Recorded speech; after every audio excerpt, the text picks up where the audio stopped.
Dans cette vidéo, on va voir comment calculer à partir des coordonnées de points les coordonnées d'un vecteur, la longueur du vecteur et puis également trouver les coordonnées d'un milieu de deux points. Donc, qu'est-ce qu'on appelle un repère? C'est deux axes, c'est constitué de deux axes. Généralement, l'axe horizontal, c'est l'axe des abscisses. Les abscisses sont notées avec X. Et puis, l'axe vertical, c'est l'axe des ordonnées, noté généralement Y. Alors, on va placer un point A. Voilà. Quelles sont les coordonnées de A? Donc, on va le repérer par deux points, grâce aux deux axes. Donc, moins 2 sur l'axe horizontal. Donc, on dira que moins 2 est l'abscisse de A. Et on note X indice A égale moins 2. Ensuite, 3 repère A sur l'axe vertical. Donc, on dira que l'ordonnée de A, YA, c'est 3. Et donc, on note les coordonnées de A, moins 2 et 3. Dans le bon ordre. D'abord, moins 2 qui est sur l'axe horizontal et 3 qui est sur l'axe vertical. Donc, voilà ce qu'on appelle les coordonnées de A. Alors, on va placer un deuxième point B. Ici, je vous laisse deviner les coordonnées. Alors, sur l'axe horizontal, c'est 4. Sur l'axe vertical, c'est moins 2. Donc, B a pour coordonnées 4, moins 2. XB égale 4. YB égale moins 2 en abrégé. Alors maintenant, on va dessiner le vecteur AB. Alors, autant les coordonnées de A et B permettent de situer les points A et B, autant les coordonnées du vecteur AB n'ont pas la même utilité, c'est simplement pour indiquer le déplacement horizontal et vertical pour aller de A vers B. Alors, on peut déjà lire graphiquement. Si je pars de A, je me déplace horizontalement. 1, 2, 3, 4, 5, 6 vers la droite. Et pour rejoindre B verticalement, 1, 2, 3, 4, 5, moins 5 vers le bas. Donc le 6 horizontal, ça va donner l'abscisse du vecteur AB, et le moins 5 vertical, ça va donner l'ordonnée du vecteur AB. Donc on dira que AB a pour coordonnée 6, moins 5.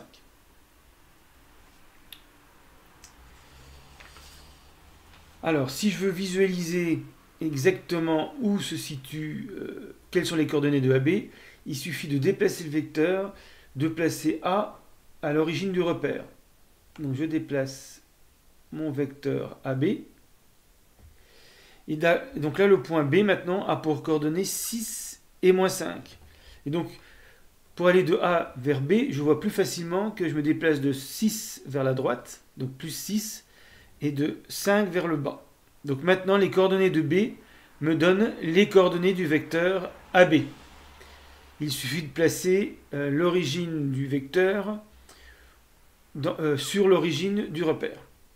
Donc les coordonnées de AB, c'est confirmé, ça doit être 6 et moins 5. Donc je replace le vecteur comme il était placé.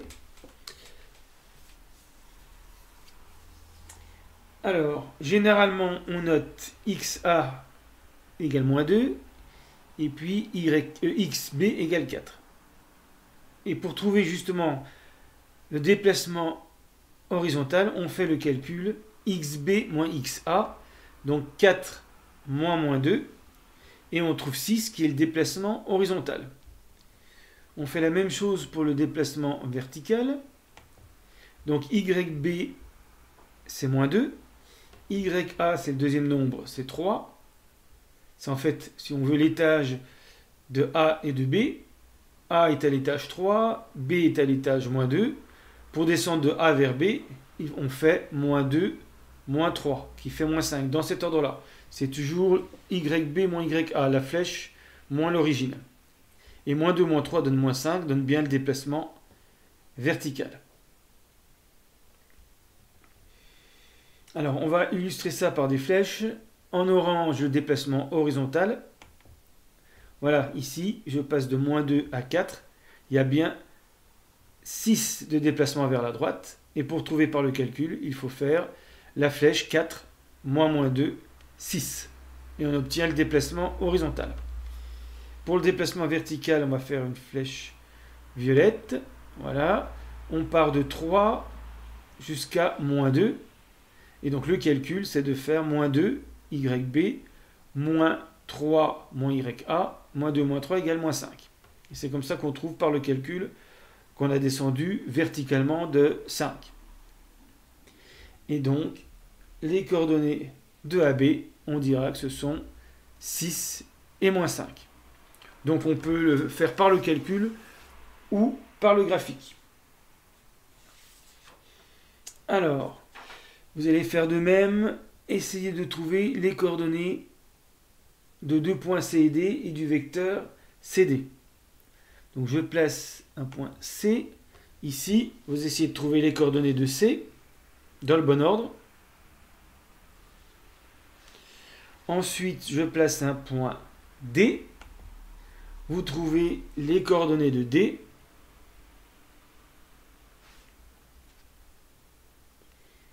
Ensuite, je trace le vecteur CD.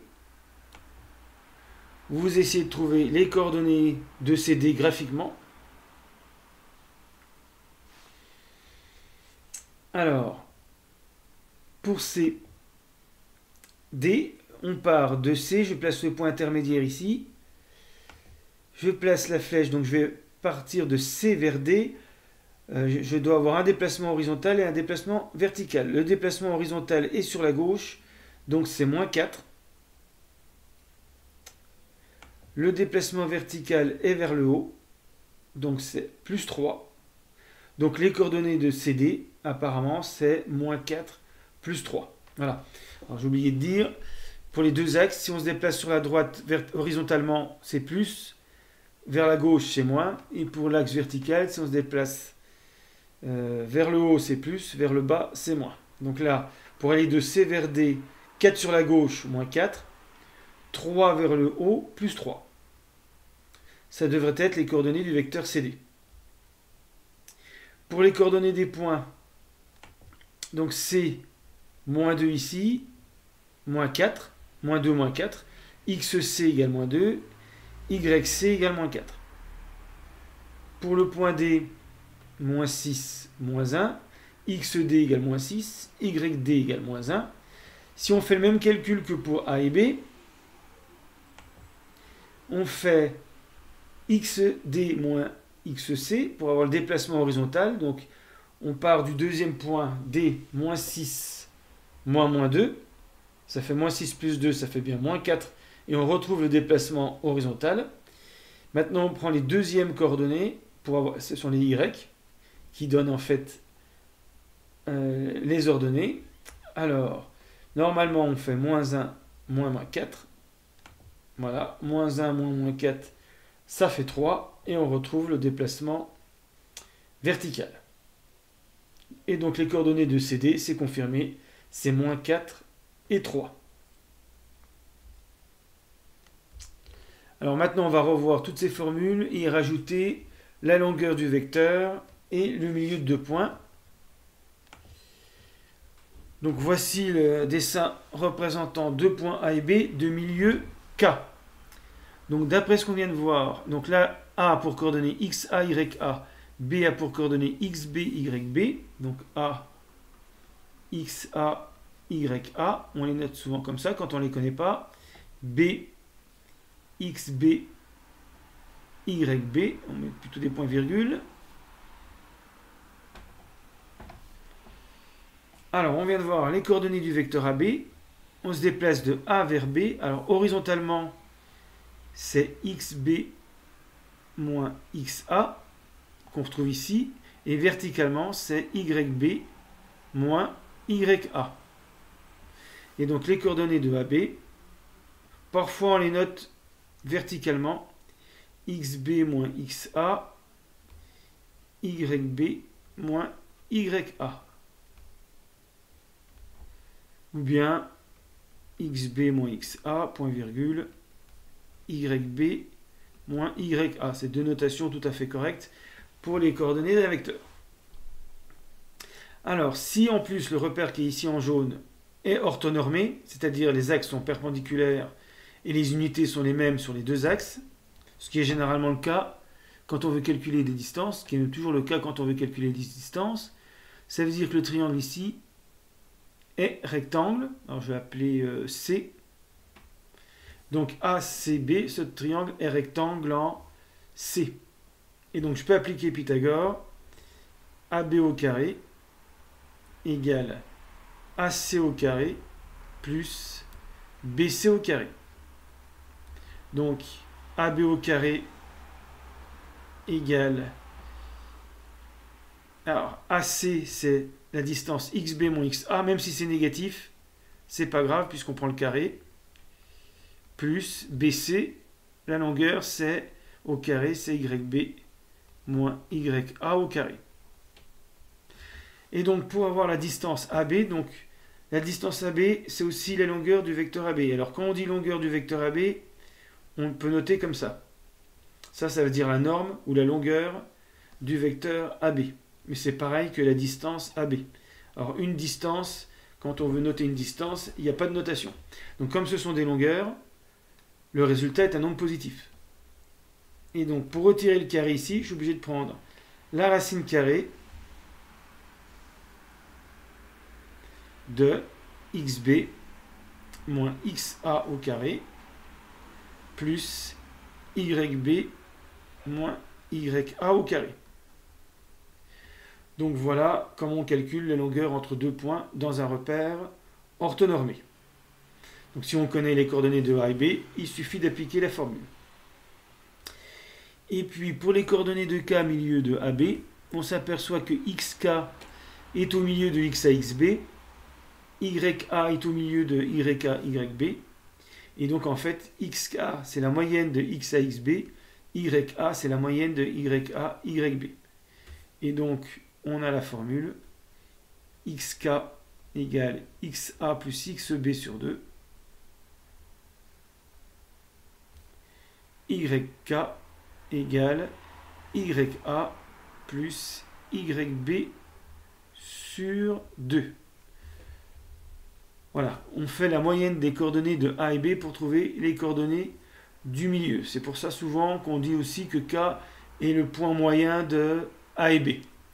Voilà, pour retenir que les coordonnées de K, ce sont les moyennes des coordonnées de A et B. On verra des exercices dans la vidéo suivante.